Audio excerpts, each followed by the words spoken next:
They say you should never judge a book by its cover and never assume you know a man by the rust on his truck or the silence in his eyes.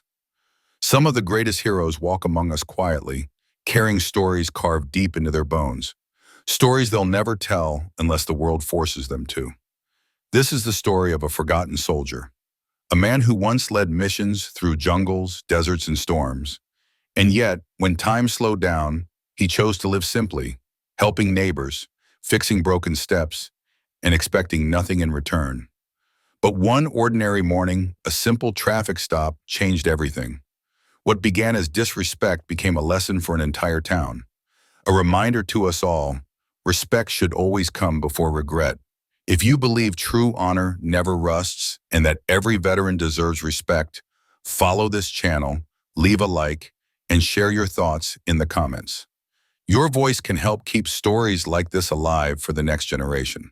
The morning sun stretched low across the gravel road, scattering gold across the cracked windshield of an old truck.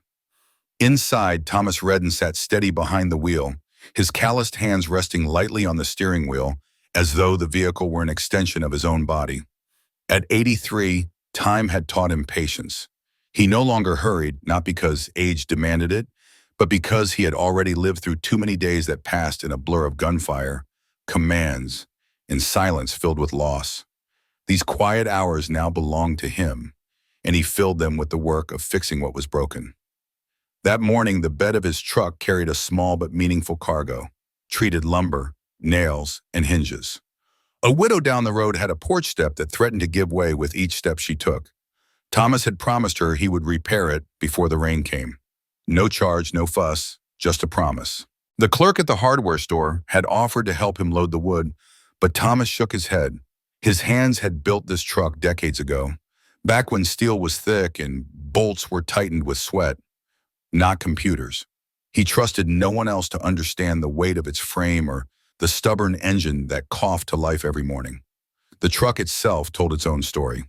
Dents along the side whispered of storms weathered, while rust along the fenders spoke of years faithfully endured.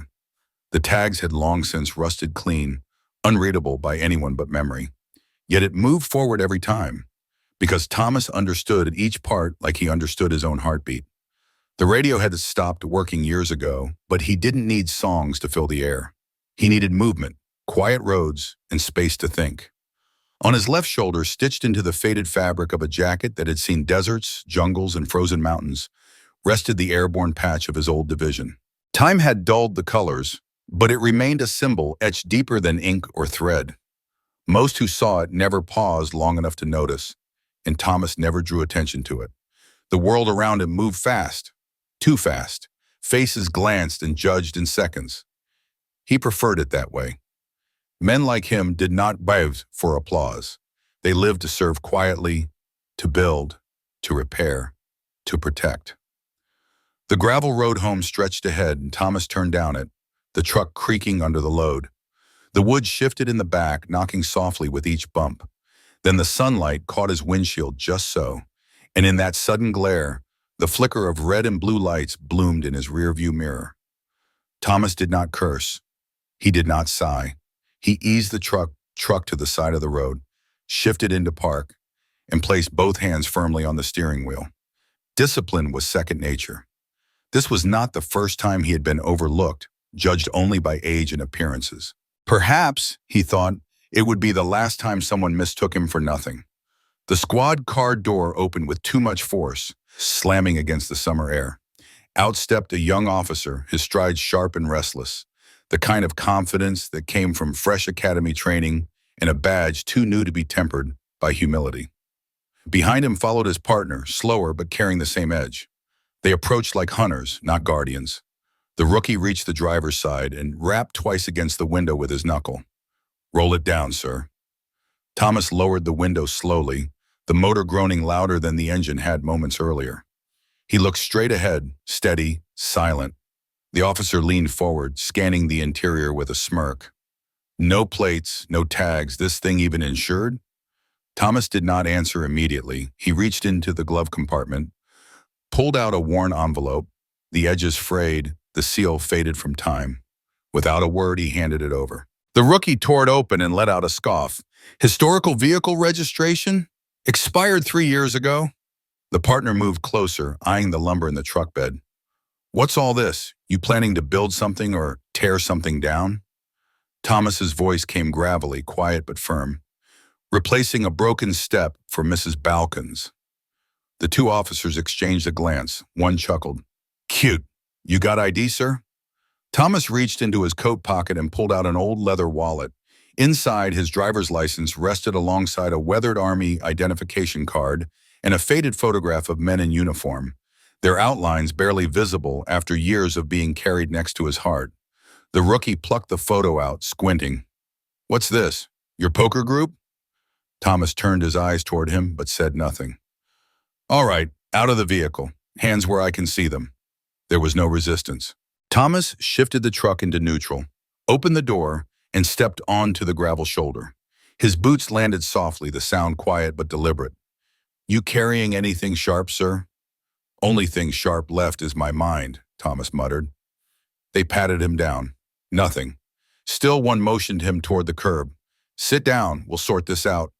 Thomas lowered himself slowly onto the concrete. Not defiant, not defeated, just careful. His knees remembered years of mountains, rope climbs, enforced marches that these two young men would never understand. Gravel dug into his palms each time he shifted, but he did not complain. Behind him, the officers rummaged through his truck. They lifted tools, a drill, the wrapped hinges, and finally a battered green logbook. Flipping it open, they found names written in careful ink. Some bore stars, some were crossed out. What is this? A kill list? The rookie joked, laughter cutting through the heat. Thomas said nothing. The wind stirred the dust, carrying his silence heavier than words. He sat there, concrete pressing against him, while the sun baked overhead. Passers-by slowed, some curious, others indifferent. A teenager on a bike doubled back, phone raised, recording like it was entertainment. His voice carried across the street. Yo, Grandpa got arrested. The caption went up online within minutes. Vietnam Grandpa versus police. Thomas did not flinch. His eyes stayed forward, past the patrol car, past the gathering stairs. His fingers rested calmly on his thigh, steady as they once had on the safety of an M4 rifle, waiting for orders. He carried himself with the same discipline now as he had then. The rookie leaned closer, smirk tugging at his lips. You all right, sir? You seem kinda out of it. Still no reply. Perhaps they thought him deaf, perhaps slow. They did not see the steel in his jaw, the history in his silence. They only saw flannel, rust, and age. That was their mistake. One officer dug under the driver's seat, pulling free a folded map, gloves, and a laminated military ID. He squinted at the name. Sergeant Major Thomas Redden. That you? Thomas gave a single nod. Well, the rookie chuckled, even if you were in the military, doesn't mean you're above the law. He tossed the ID onto the side as though it were nothing more than a receipt. Thomas remained still, breathing slow. He had seen arrogance before, young men drunk on power, blind to what they stood upon. This was nothing new. And yet, as the heat pressed down and the laughter lingered, something heavier than the summer air settled on that roadside. And though Thomas said not a word, across the street, a man in a gray work shirt had begun to watch closely, his eyes narrowing, his hand reaching for a phone. The two young officers carried on with their search as though they had uncovered something far greater than an old man's toolbox. They pulled apart the contents of the truck with careless hands, tossing items onto the hood, holding them up as if mocking props in a show for passers-by. One officer flipped through the battered logbook again, the corners bending beneath his fingers. Seriously, he laughed, pointing at the pages. Look at this. Stars, names, crossouts. What is this supposed to be? Some kind of kill list? The rookie's partner smirked, though less confident. Maybe it's just notes. Guy looks more carpenter than commando. Thomas remained silent. His expression didn't change. His jaw held tight. He let the words pass like distant wind. If they had asked, if they had listened, they would have learned that each name in that book represented a story. Some marked men he had trained, men who had returned home. Some marked those who had not. The stars were not symbols of conquest but of memory. Friends remembered, brothers honored. Yet to the officers, it was all just a joke. Cars slowed as they passed. Some drivers turned their heads briefly before speeding up again. Others lingered curious, watching as the old man sat on the curb under the glaring midday sun, two uniformed men towering over him. A few shook their heads, assuming guilt without context. And then came the teenager on his bike, circling back with his phone raised high, smirking. "Yo, Grandpa's getting locked up," he shouted, laughter echoing. The boy tapped quickly on his screen, uploading the video within seconds. Across town, it already bore a caption, "Vietnam Grandpa versus Police." Notifications began buzzing on other phones, pulling more onlookers toward the scene. Thomas didn't shift his gaze. He had once endured 72 hours crouched in a jungle riverbed waiting for extraction, his body covered in mud, insects crawling freely, danger lurking in every shadow. Compared to that, this was nothing. His silence was not submission, it was endurance. It was discipline carved by decades of training. The rookie leaned against the hood of the old truck, sipping casually from a plastic cup. His posture relaxed as if this were nothing more than a routine traffic stop. His partner tapped away at a tablet, squinting as he tried to run the expired information through the DMV system. Neither realized the gravity of what they were mishandling. One of them pulled open the driver's door, rummaging under the seat. Out came a folded map, worn thin from years of use, a spare pair of gloves, and a laminated military ID card. The officer glanced at it, chuckled, and read aloud, "Sergeant Major Thomas Redden. That you?" Thomas gave a small nod, no more than necessary. "Well," the rookie laughed again, tossing the card back onto the seat like a useless coupon. "Just because you were in the military doesn't mean you get a free pass. Law's the law, old man." The words carried like gravel in the summer air, jagged, careless. For a moment, the crowd's murmurs seemed to fade. The disrespect was heavy, heavier than the sun pressing on Thomas's back. But still, he did not rise. His silence was sharper than argument. Across the street, unnoticed by most, a man in a gray work shirt stood frozen outside a gas station. His eyes narrowed, locking on the figure sitting quietly on the curb. He knew that face. Even through the years, even under the brim of a worn cap, a recognition struck like lightning. Mike Henderson's chest tightened. He remembered the heat of Kandahar, the fire tearing through a convoy, the desperate scramble for survival. He remembered the man who pulled him out of wreckage with bloodied arms, the same man who stayed by his side until the medics came. That man now sat silently on a curb like a criminal, humiliated by boys too young to know what they were standing before. Mike's hand tightened around his phone. He dialed quickly, his voice low but steady. "It's Mike. I need to report something. Not a crime, a mistake, a big one." A pause. "They've got Tom Redden sitting on the sidewalk like he's nobody." Another pause. "You're gonna want to get down here. Now." He ended the call, his heart pounding. He didn't know if Thomas had seen him. He didn't wave. He simply stayed near, a silent witness, determined to make sure the man who saved his life would not be forgotten. Back on the curb, Thomas shifted slightly, his knees aching against the concrete. The gravel cut into his palms as he adjusted, but he gave no sign of discomfort. His hat shaded his eyes, but his posture remained upright, unbroken. The rookie officer crouched down beside him, tilting his head. "You all right, sir? You look kind of lost." No reply. "Maybe he's deaf," his partner muttered. "Or just slow," the rookie added with a smirk. The words meant to sting bounced off Thomas like bullets against armor. He had heard worse in war zones, had seen arrogance from young men who thought themselves invincible, who learned the hard way that respect was earned, not demanded. Across the street, Mike remained still, watching. He knew the call he had made would not be ignored. Somewhere far away, a man who owed his life to Sergeant Major Redden was now preparing to move. The weight of that realization filled Mike with grim satisfaction. Inside a secure command center miles away, General Nathaniel Lawson received a private line. His assistant handed him the phone, whispering that the caller claimed urgency about a name. Sergeant Major Thomas Redden. The general froze, his eyes narrowing. That name was no stranger. It was carved deep in memory, tied to a night in 1984 when he and six others had been pulled out of mountains under the cover of darkness, rescued by a man who refused to abandon anyone. The general rose from his desk. "Where?" he asked. The voice on the other end, Mike's, answered steadily. "Corner of 8th and Millwood, 2 local officers. They've got him sitting there like a stray dog. They don't know who he is." "Are you absolutely sure?" "Without a doubt." The general's silence was brief but heavy. Then came the answer. "I'll be there in an hour." Back on the roadside, the officers were losing interest. Their search had revealed no drugs, no weapons, no outstanding warrants, only a logbook, tools, lumber, and an old man who would not argue.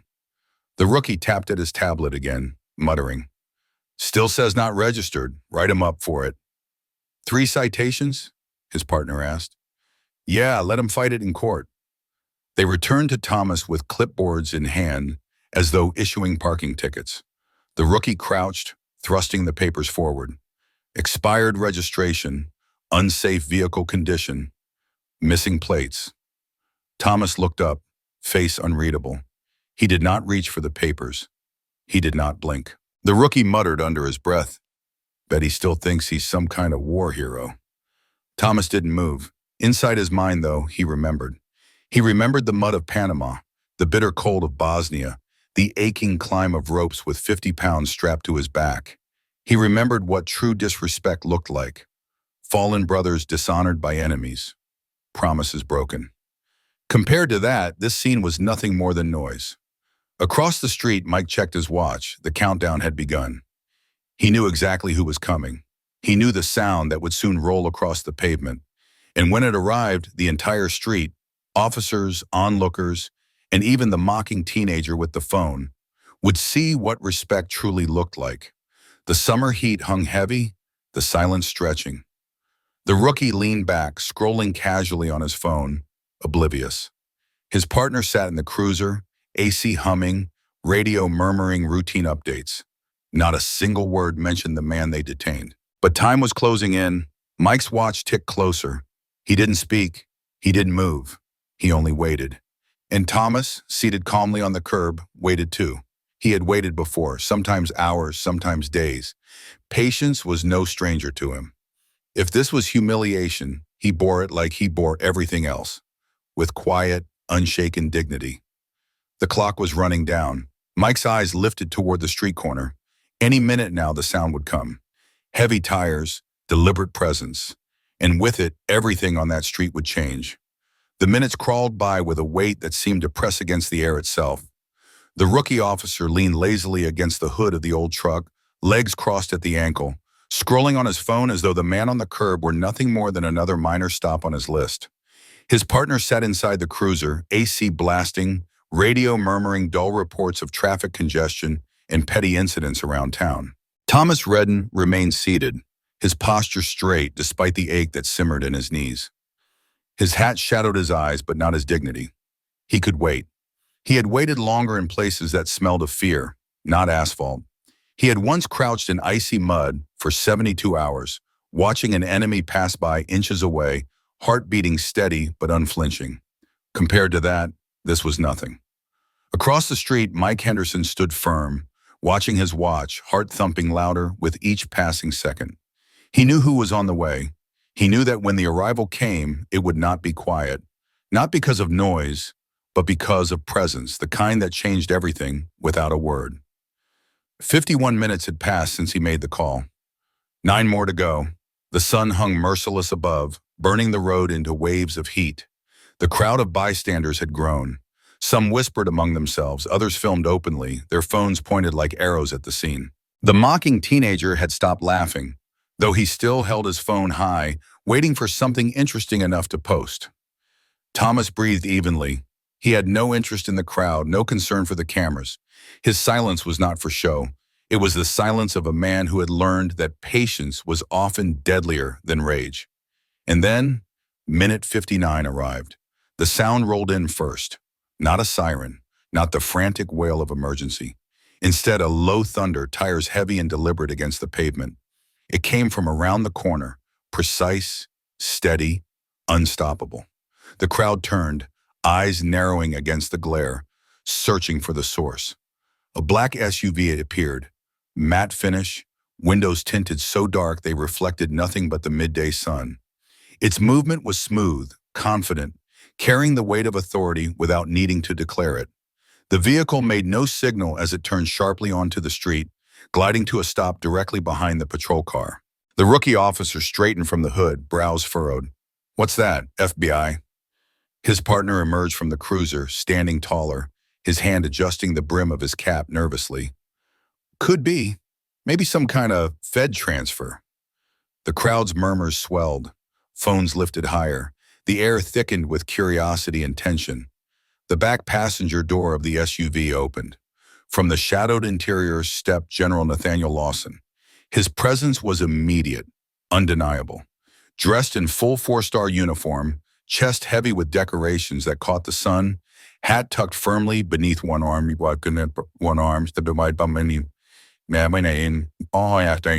his sharp eyes scanned the scene with the precision of a man who had commanded battlefields and briefings alike. He did not look at the crowd. He did not look at the bystanders. His gaze went directly to the man sitting calmly on the curb. Sergeant Major Thomas Redden. The words cut the air like steel. Thomas lifted his chin, the faintest nod acknowledging the greeting.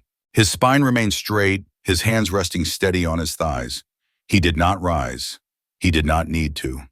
The crowd fell into silence.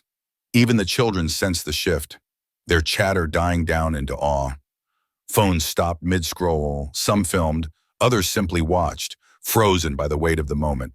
The rookie officer took a hesitant step forward. Is there a problem, sir?" The general did not answer immediately. He turned slowly, his posture rigid, his decorated chest squared to the officers. His voice came measured, deliberate, but strong enough to carry across the block. "Which of you two stopped this man?" Neither spoke. Their eyes darted between one another, searching for an escape. The general's gaze sharpened. He stepped closer. "Do you know who he is?" Still no answer. Shrugs, nervous glance, silent guilt. General Lawson's voice grew colder. "That man saved my life in 1984. He led a night extraction through enemy territory that pulled 6 of us out of the mountains when we had already been marked as dead. He trained every senior reconnaissance leader this government has trusted for the last 3 decades. And today," his voice cut like a blade, "you sat him on a curb like a criminal." The words fell like iron. Even the heat of summer seemed to cool in their shadow. The rookie's face flushed red, his confidence cracking. His partner swallowed hard, shifting his weight.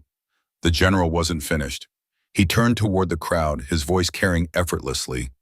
"This man served in 7 countries you will not find on most maps. He has jumped from planes into blizzards, crawled through minefields to carry wounded men to safety, led missions that may never be declassified in your lifetime. That truck," he pointed sharply toward the dented Chevy, "once carried medical supplies through floodwaters during Hurricane Andrew when no other vehicle could pass. And Sergeant Major Redden drove it straight through 5 feet of water to reach families who would have died without him." The crowd stirred. Murmurs shifted into recognition. From the edge of the group, a woman's voice rang out. "I know him. He built a wheelchair ramp for my father after his stroke. Wouldn't take a dime." Another voice followed. "He brings groceries to the senior center. Every week. Doesn't matter if it's raining." A mechanic in oil-stained overalls stepped forward. "He taught my son's scout troop survival training last summer. First time I ever saw my boy listen to anyone." The murmurs became stories. Stories became respect. The crowd was no longer just watching. They were remembering. The rookie stepped back, sunglasses slipping down the bridge of his nose. Shame burned his face. His partner cleared his throat, voice trembling. "Sir, we didn't know." General Lawson's stare hardened. "That's the problem. You didn't ask." He turned back to Thomas, who still sat, still silent. The general's tone softened just slightly. "Permission to help you up, Sergeant Major?" Thomas placed his palms on the curb, pressed against the gravel, and rose on his own, slow but deliberate. His back straightened, his shoulders squared, his hat casting shadow over steady eyes. "Permission granted," he said quietly. The general raised his hand in salute. Thomas returned it, equally slow, equally deliberate. The kind of salute that spoke volumes of years endured, of comrades remembered, of respect too deep for words. The crowd went completely still. Even the phones lowered, as though instinct knew this was not something to capture, but something to honor. And finally, Thomas broke his silence. His voice came calm, low, but filled with weight. Don't apologize to me. Apologize to the next old man before you assume he's nothing. The rookie's face crumbled. His partner shifted uncomfortably. The general's jaw tightened, but his eyes softened at the words. Everyone watching understood. This was not anger. It was a lesson. A soldier's lesson spoken plainly, without rage, without pride, but with the authority of a man who had lived through the cost of disrespect. The rookie removed his sunglasses, shame plain in his eyes. His voice cracked. I'm sorry, sir. I truly didn't know. Thomas gave a faint nod. No triumph, no smugness, only weariness. That's the point, son. You never know. That's why respect should come first, not last. The words lingered in the air long after he spoke them, as though etched into the heat itself. Behind him, the general reached for a brown leather folder, its government seal pressed firmly into the cover. He opened it, handing it to the senior officer. This is Sergeant Major Redden's unclassified service record. 3 bronze stars, 2 purple hearts, operations director for missions spanning 3 continents. His extraction protocol is still taught in Special Forces training. Read it, learn it, before your shift ends today. The officer's hands shook as he accepted it. General Lawson gestured toward the old truck. And that vehicle is registered under a federal exemption tied to military heritage. Its paperwork is filed annually with your department. Perhaps next time check before you humiliate someone. Silence followed, not the silence of ignorance, the silence of understanding, heavy and irreversible. And though no one knew it yet, the ripples of that moment would stretch far beyond a quiet roadside.